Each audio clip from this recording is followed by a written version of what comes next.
음. 그래서 그런데 한국에서 연락이 왔어요. 네.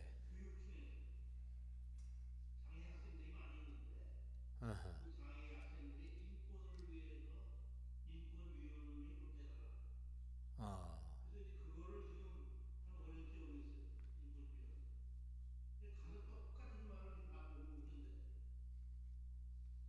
너희 우리 아까 이 청원이 내가 보기에는 지금 거의 캄보디아, 이 탄자니아 레벨이다. 응?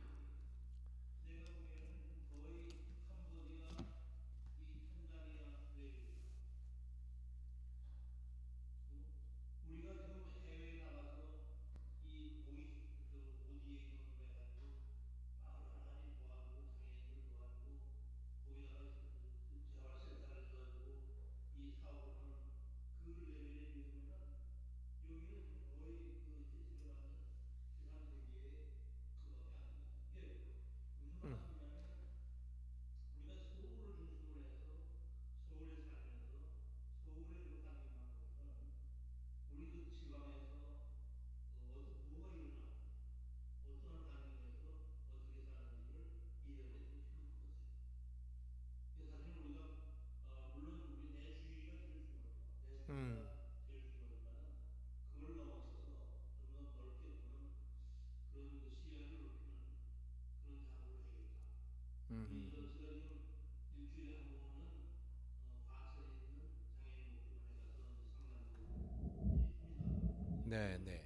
정말 과천 장애인 복지관만 해도 인공 그러니까 이제 이 로봇들을 사용해서 우리가 재활을 하고 있어요. 음. 근데 이러한 그 혜택들이 우리 저희 천원이나 이런 뭐 천원이 대표적인 그 예지만은 엄청난 많은 이 소외된 지역들이 있고 거기서는 정말 음소거당하고 말도 네. 뭐가 있는지도 모르고 그런 상황에서 살고 있는 걸 보면서 우리가 좀더 이 그 제가 좋아하는 데 중에 하나가 Out of Africa니까 Out of Africa. 거기서 이제 그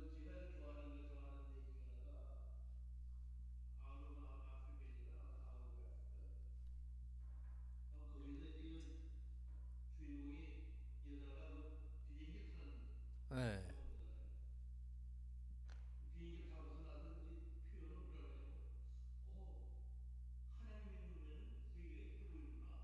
그런 음. 표현을 해요. 우리가 좀 더 그 하나님의 눈으로 볼 수 있는 오늘 참 너무 여러 가지 뭐 깨우침을 많이 주셨는데 그 하나님의 눈으로 이렇게 보고 그 뭔가 우리가 또 하나님의 어, 해결점을 가지고 사실 뭐 이런 쪽이라고 당연히 컴패션이죠. 컴패션을 가지고 우리가 같이 살아야겠다 하는 걸 다시 한번 다짐을 했습니다. 감사합니다. 네, 고맙습니다. 사실 아까 말씀드렸지만 이제 뭐 철학으로 하는 것과 사회학으로 생각을 하는 것들의 차이가 이제 그렇던 거죠. 예를 들면 전능하신 하나님을 이야기하는데 그 능력이 못하실 것이 없는 하나님이라는 것이 나의 삶에서 어떤 의미를 주고 있는가? 그게 아니고 음소거 해제세요. 원장님. 소리가 안 들리는데 됐어요. 내가 음소거를 당했구나. 예, 잘했습니다. 아, 그러니까 지금 우리 그 황대현 형제가 풀어줬으니까 그 저기가 나의 하나님이시구나. 그 예를 들면 철학적 하나님에서 전능하신 하나님이 그 저는 이제 그런 생각을 하는 거죠. 왜 우리가 하나님을 믿는다고 하면서도 왜 이 세상은 변하지 않았을까? 나의 삶은 변하지 않았을까? 너무 철학적 하나님, 추상적 하나님에게 이렇게 사로잡혀 있었던 것이 아닌가. 그러니까 전능한 하나님이라고 하는 것을 배워요. 못할 것이 없는 하나님. 그런데 오늘의 우리 사회에서는 맨 하나님은 아무것도 안 하시거든요. 아무것도 안 해요. 도대체 뭘 하는 건지 이게. 그러니까 그런 전능한 하나님을 배우다 보니까 나도 아무것도 안 하죠.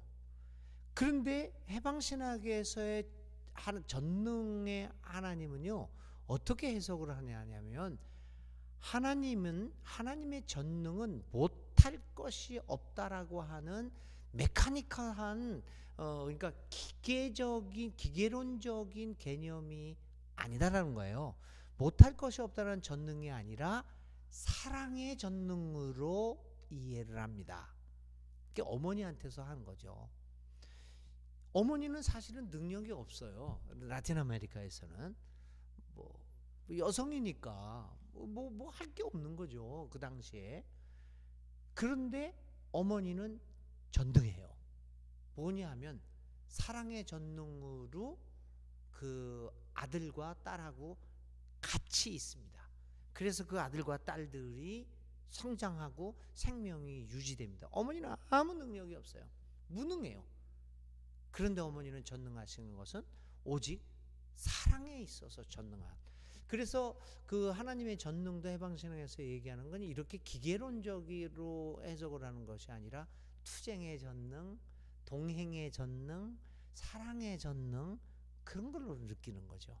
그래서 그 하나님이 지금 내가 아무것도 뭐 별로 할 것도 없고 뭐 이렇게 내 되는 일도 없다고 하지만 불의 속에서 억압을 당하고 형편없는 삶을 살고 있지만 하나님이 나와 동행하고 나와 함께 투쟁하는 전능한 하나님을 믿게 되니까 나도 마찬가지로 어려운 사람들과 함께 사랑하고 동행하고 그들과 함께 투쟁하게 되는 삶을 살게 되는 거죠. 그래서 그게 이제 좀 이 하나님의 어떤 식의 하나님의 개념을 갖고 있느냐라고 하는 것이 매우 중요하다고 생각을 합니다. 그러니까 한국 교회 교인들에게 대부분 알려진 하나님은 우리가 생각하는 다 뭐 전능하다, 뭐 다 그냥 추상적인 개념으로 이제 남아 있게 되었다. 이제 그것이 좀 문제가 아닌가 이런 생각을 해봅니다. 그래서 그런 의미에서 오늘 한국 교회에서 이제 해방 신학이 발견한 하나님에 대해서 조금만 더 관심을 갖고 한번 귀를 기울여 보고 그 하나님을 한번 믿어보면 어떨까 이런 생각도 합니다. 어떤 면에서는요, 저는 가끔 우리 그 동기 목사들 카톡방이 있는데요, 한 180명이 모여 있어요. 근데 그렇게 대화를 나누다 이렇게 보면 다 제 나이 또래죠. 다 그러니까 벌써 뭐 30년 이상을 목회 생활을 하고 그랬는데 가끔 제가 외로움을 느끼는 것 중에 하나가 저들이 믿고 있는 하나님과 내가 믿고 있는 하나님 좀 다른 것 같다 라는 생각을 갖게 됩니다. 네, 그렇습니다. 또 다른 분들은 네, 이 현장에 있는 우리 곽선신 형제님.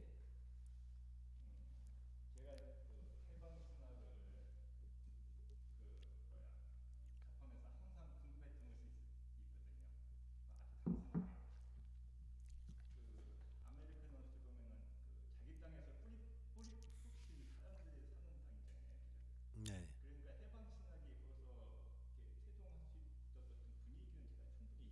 네.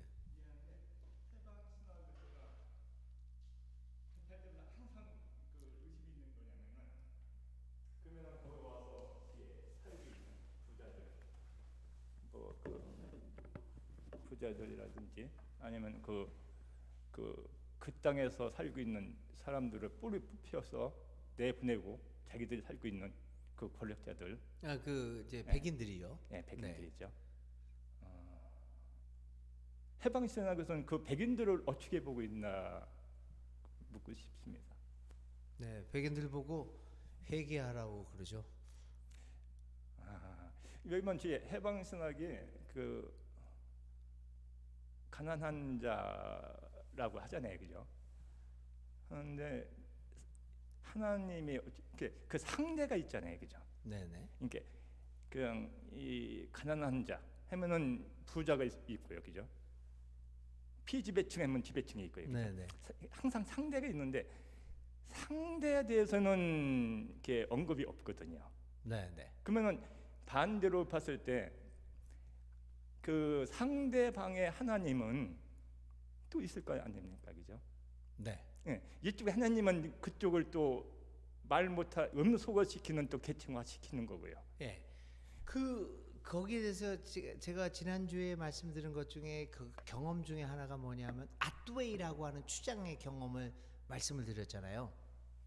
그 아뚜웨이, 그 백인들이 스페인 사람들이 와가지고 아뚜웨이의 그 토착민들의 모든 가정을 파괴시키고 재산을 빼앗고 남자들을 죽이고 여자들을 겁탈하고,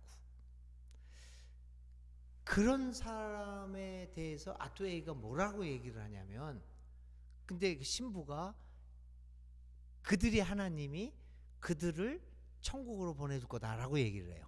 그러니까 확연하죠. 그러니까 아뚜웨이가 뭐라고 하냐면은 거기는 천국이 아니라 지옥이다. 나는 그런 천국에 가지 않겠다. 그리고 그 전에요, 어떤 사건이 있었냐면 바르톨로메 델라 카사스라고 하는 신부가 있었어요. 이 신부가 도미니크 신부였는데, 도미니크 수도에 그 바르톨로메 카사스라고 하는 신부가 그 미사를 하면서 이제 강론을 하면서 이 스페인 그 정복자들에게 이야기를 합니다. 당신들이 이 하고 있는 착취의 일들, 정복의 일들, 이렇게 죄 없는 인디오들을 이 학살하는 일을 그만두지 않으면 당신들은 하나님의 벌을 받게 될 것이다.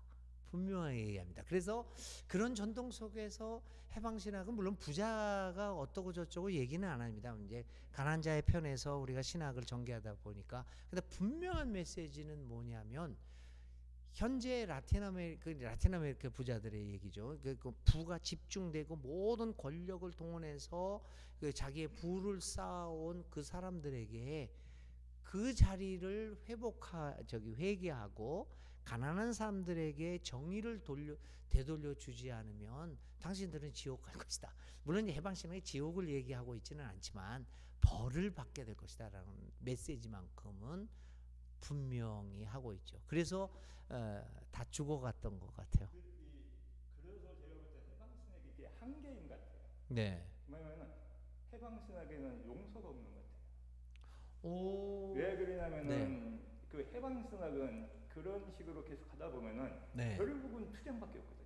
아니요. 네네.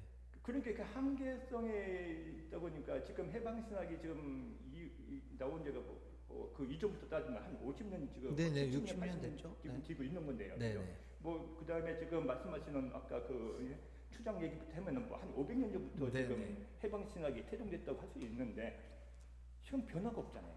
계속 양극화는 더 심해지고 있거든요. 네네. 심지어는 아르헨티나는 원주민이 거의 없잖아요. 네네. 다 내쫓았잖아요, 그죠? 그렇죠. 칠레 쪽이냐 어디 다 파타고니아 같은 데는 다 내쫓았. 심지어는 아르헨티나 화폐에도 파타고니아 그 토착민 내보낸 그 화폐에도 그 그림이 있잖아요, 그죠? 해결을 한다기보다는 더 고착화시키는 것이 아닌가 저는 생각하는데. 그건 해방신학의 잘못이 아니고요. 그 해방신학은 계속해서 그런 잘못된 제도와 사회의 모습을 드러내고 비판을 하고 그것을 고쳐갈 것을 예언자적으로 고발을 하고 있죠. 해방신학이 잘못했기 때문에 빈부가 더 고착되고 이렇게 더 벌어지는 것이 아니라, 잘못했다는 얘기는 아니에요. 예, 그러니까 세상의 악이 더욱더 가중되고 있기 때문에 한국 상황도 마찬가지죠.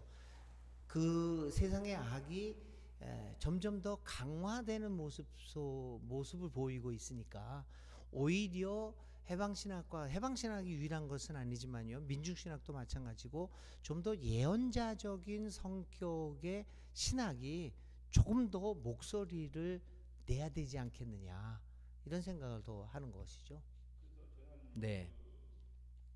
해방신학이 이게 제가 이렇게 알면 할수록 그 한계점이 보이는 것이 용서가 뭐 거의 저는 뭐 100% 부재되어 있다는 생각을 자꾸 하게 되는 거고, 쉽게 말하면 이제 요 근래에 있던 어떤 만데레 같은 남아공에 그런 식의 관용도 지금 해방신학에서는 안 보이죠. 아니죠. 그건 잘못 생각하시는데요. 해방신학에서 예를 들면 엘살바도르에서 존 소브리노라고 하는 제 선생님 중에 한 분인데 아직도 살아있지만 그분의 동료들이 1980년대에 6명이 무참하게 학살되었습니다. 그 학살되는 순간에도 그 사람들은 자기를 죽이는 사람들을 향해서 성호를 거주고 가요. 그것뿐만 아니라 돔 헬더 까마라, 호세 컴블린, 그리고 얼마 전에 죽었던 파블로 리차드라고 하는 그 코스타리카에서 돌아가셨는데요. 그런 사람들이 마지막 남긴 그 말이 그 가해자들이 회개하고 하나님의 은혜 속에서 용서받고 평화로운 사람으로 되돌아오기를 바라는 마지막 언어들을 남깁니다. 그 순교하는 순간에. 개인적인 게 아니죠. 그래서 해방신학 자체도 뭐 프란시스코 교황이나 뭐 이런 그 교소들이나 나타나는 것에 있어서 고발하는 것과 사람을 인정하고 사랑하는 것은 다른 문제죠. 한쪽으로는 고발을 하지만 그러나 인간에 대한 무한한 사랑과 애정을 가지고 있는 게 그게 그렇기 때문에 가난한 사람들을 위해서 그렇게 사랑의 하나님들을 얘기하고 있기도 하죠. 그러니까 해방신학의 면면에 보면 좀 더 깊이 공부하다 보면 중요한 것이 3개가 있습니다. 해방신학은 우리의 예상을 뛰어넘는, 첫 번째는 해방신학에 대한 공격이 뭐였냐면 성서가 아니라 사회학만을 가지고 한다. 그런데 해방신학자들의 구티레스 신부도 그렇고 우리 선생님도 그렇고 모든 신학의 성서에서 기반하지 않는 가르침이 거의 없을 정도로 오히려 서구 신학들이 하고 있는 그 신학보다도 훨씬 더 성서적인 바탕을 가지고 있고, 그래서 사실은 해방신학을 주창한 사람들이요 조직신학자가 아니라 성서신학자들이었어요. 대부분 제 선생님도 그렇고. 두 번째, 해방신학은 교회가 없다고 그러는데 카톨릭 신부들이었기 때문에 교회에 대한, 그러니까 공공기관, 공적 교회에 대한 그 애착심이 굉장히 많습니다. 그러니까 그 많이 파문을 당했는데 이 파문을 당하면서도 이 해방신학자들의 소원이 뭐냐면 교회가, 카톨릭 교회가 자기를 받아줘서 내가 죽기 전에 다시 카톨릭 교회로 돌아가서 교회 안에서 죽는 것이 이 해방신학자들의 파문당한 사람들의 최대의 소원이었어요. 그러니까 그 파문을 해결하지 못하고 죽은 사람도 있긴 있지만 그렇게 그거. 세 번째가 그 예를 들면 구티에레스의 욥기에 관한 우리의 운문에서 생수를 마시련다라고 하는 그 욥기 해석서나 또 레오나르도 보프의 이 에콜로지, 환경 기후 생태학에 대한 그런 해방적 생태학에 대한 책들을 보면 그 면면이 흐르는 사상 중에 중요한 것은 인간애입니다. 사람을 사랑하는 것. 사실 사람을 사랑하는 것 없이 해방신학을 할 수 있는 것은 아닙니다. 그러니까 그런데 이제 많은 분들이 특별히 이제 군사 정권에서 해방신학을 호도한 것 중에 하나가 뭐냐면 해방신학은 투쟁이다. 물론 총을 든 사람도 있었어요. 극히 드물었지만 정말 1%도 안 되죠. 까밀로 토르레스라고 하는 그 콜롬비아 신부들도 있었지만 사실은 총을 들고 사람들을 죽이고 한 것보다는 자기가 죽어가면서 그 가해자까지도 품어줬던 사랑을 표현한 사람들이 대다수였어요. 그러니까 이게 좀 오해죠. 해방신학이 결코 완전한 신학은 아니지만 상당히 독특한 신학 방법론을 제시하고 이렇게 우리에게 새로운 하나님의 모습들을 보여줬다는 데서 의미가 있어요. 사실 깊이 해방신학을 책들을 읽어보면 이 3가지 성서, 교회, 지금 교회라고 하는 건 우리 개신교에서 얘기하는 교회가 아니라요 공교회, 그거 그다음에 인간에 대한 인간의 이 세 가지가 정말 깊숙이 흐르고 있고, 저도 사실 공부하면서 제일 매력을 느꼈던 것이 바로 이거였어요. 그래서 제가 교회를 그렇게 비판하면서도 교회를 떠나지 못하고 있는 이유 중에 하나는 해방신학의 영향입니다. 이렇게 그냥 엉망인 교회도 그냥 떠나버리고 되는데, 교회에 대한 미련을 못 버리는 거죠. 이게 저는 그게 이제 해방신학에 대한 그거 영향이라고 생각을 합니다. 공적 교회에 대한 사랑 뭐 이런 것들. 그래서 그런 오해들을 우리가 하나씩 풀어나가는 것들도 해방신학을 배우고자 하는 굉장히 중요합니다. 또 다른 분들, 우리 강두호 형제님, 이분이 최근에 일반 교회에서 오셨는데 안 계신 것 같아요. 멀리서 소리만 듣고 계신 것 같아요. 우리 강두호 형제님 한번 배워왔던 하나님과 해방신학에서 얘기했던 잠깐 요 몇 가지 하나님의 차이나. 이동준이 있어가지고요. 이게 영상으로 어떻게 듣고만 있습니다. 네. 그 말씀 못 하시겠군요, 지금. 네. 네, 저기 손을 한번. 저기 이름이 잘 안 보여요. 조혜자 선생님. 네. 네. 그동안 우리들이 사실 뭐 말씀이 성육신되어 뭐 이제 이런 식으로 해서 굉장히 이성적인 하나님을 배워왔는데 오늘 말씀하신 거 보면은 굉장히 해방신학에서는 감성적인 하나님 네, 맞습니다. 예. 이렇게 해서 굉장히 또 우리들하고 가깝게 느껴지는 것 같아요. 근데 다른 것보다 제가 그 남미에서 이렇게 해방신학이 발전이 되고 그랬는데 우리나라도 뭐 민중신학은 굉장히 소수잖아요. 네.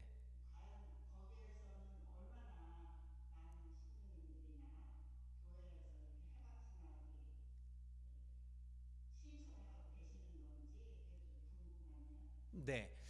그 해방신학이 주류신학이 될 수는 없죠.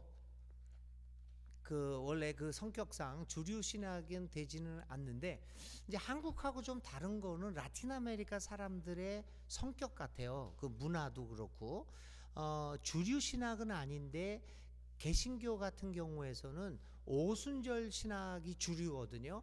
그 오순절 신학하고 협력이 잘 이루어져서, 예를 들면 오순절 신학대학에서 우리가 강의도 하고 뭐 그런 것들은 상당히 교류가 많은 편이죠. 그렇지만 주류는 아닙니다. 전통적인 장로교, 감리교, 루터교, 그리고 그 거기에서 파생한 이제 나타난 남미 라틴 아메리카 리오델라 플라타라고 하는 교단이 있어요. 그 전통적인 교단인데 그 교단에서는 해방신학 경향이 굉장히 강합니다. 모든 교수들도 그렇고요. 근데 이제 라틴 아메리카의 대다수를 차지하고 있는 오순절 교회는 해방신학적 경향을 보이지는 않고 있지만 해방신학과 교류하면서 어느 정도 인정을 해주고 있는 그런 상황이죠. 이게 한국처럼 완전히 배척당하고 그러지는 않습니다. 보수적인 교회에서. 네. 답변이 됐는지 모르겠어요. 자, 이제 대강 그 마무리를 할까요? 네, 마무리를 하죠. 손 드셨어? 박순진 자매님. 네. 네, 그러니까 저희 같은 경우는 그러니까 오늘 그 말씀 듣는 중에요. 그 예수님 삶이 그 해방신학 세계 삶하고 거의 뭐라고? 동일시라는 느낌이 좀 드는데요. 잘 안 들려요. 어떻게요? 예수님이 말하는 그 예수님 그 생애 그 살아가신 모습이요. 네. 그 말씀하신 어떤 해학적인 그 하나님 모습하고 좀 일치되지 않냐는 그런 음흠. 생각이 들었거든요. 그렇죠. 사실은 예수님이, 그러니까 이제 우리가 그 해방신학도 그렇고 해방신학뿐만 아니라 우리들이 기독교에서 고백하는 하나님이 누구냐라고 하는 것을 어떤 하나님을 고백하느냐, 두 가지 근거가 있다라고 보는 거죠. 성서에서 말하는 하나님이 누구냐라고 하는 것과 중요한 또 한 가지는 예수님이 경험했던, 그리고 예수님의 삶을 통해서 예수님이 보여주고자 하는 하나님이 누구냐. 그러니까 성서의 하나님과 예수의 하나님이 잘 우리에게 전달되어져야 되죠. 그런 의미에서 예수님이 보여줬던 생애의 모습은 이 해방신학이 말하는 하나님의 모습과 상당 부분 흡사하다라고 말씀드릴 수 있습니다. 우리 자매님이 말씀하신 게 저는 동의합니다. 네. 근데 그렇게 우리가 살 수가 없어가지고 문제죠. 뭐. 너무 무거워가지고. 네. 자, 이 정도로 하고, 한 가지만 의논 드릴 게 있어요. 저희가 금요일 날 이렇게 공부를 하고 있는데, 다음 주일에는 만나지 않고요. 그 다음 달 모이는데, 금요일 날이 이 불금 아니에요. 불타는 금요일, 주말, 우리 불금이라고 그러는데, 젊은 분들이 오고 싶으신 분들이 좀 있는데, 이 불금의 유혹에서 벗어날 수가 없다고. 그래서 얘기들이 화요일 날 저녁에 모이면 어떻겠느냐라는 이야기도 있는데 어떻습니까? 화요일, 금요일 말고 평일 날이니까 어디 외출도 안 가고 그러니까요.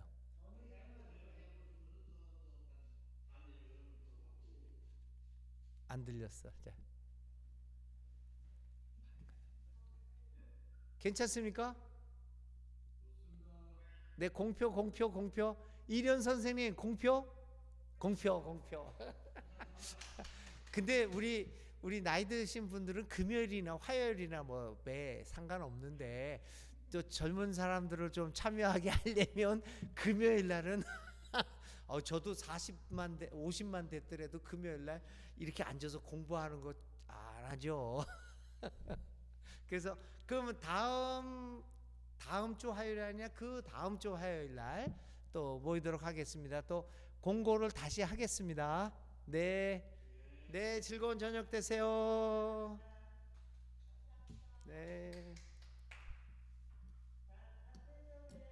네, 주일날도 뵙고요. 일요일 봬요. 수고하셨습니다. 감사합니다.